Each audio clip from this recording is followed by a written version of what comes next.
wanted to share with you a couple of items that have come to my attention just to give you updates on what's going on in the life of the church. The first is, I've had a lot of inquiries as to when we're going to reopen.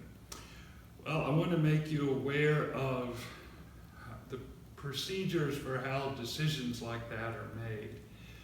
Indian Hill Church, we are a dual denomination congregation, and the head of the Episcopal Church in the area is the bishop, Bishop Thomas Breidenthal, and he is the one who gives the okay on the Episcopal side.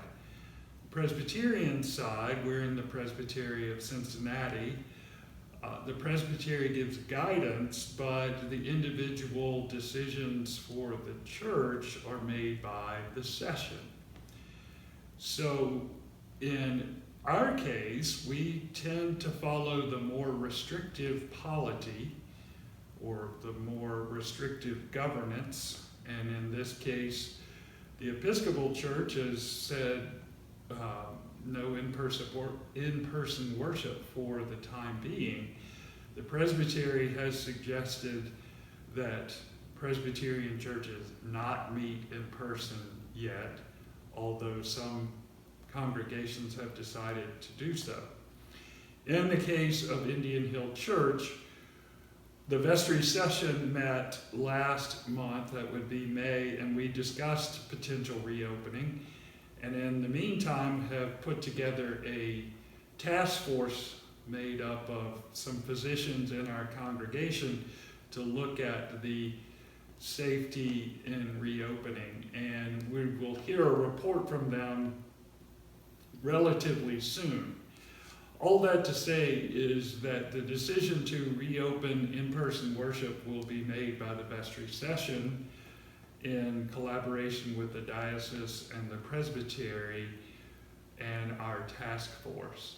Stay tuned, more information soon. We're working on an outdoor worship experience as well as much smaller and condensed in-person worship, but no dates have been set yet. The other item to make you aware of, in light of the racial tensions in our community, the response to the death of George Floyd and the protests, we've had a lot of discussions in Church and Community Committee about how we can be directly supportive of the desires for more equity in our community, especially to the African American community and their plight in our midst.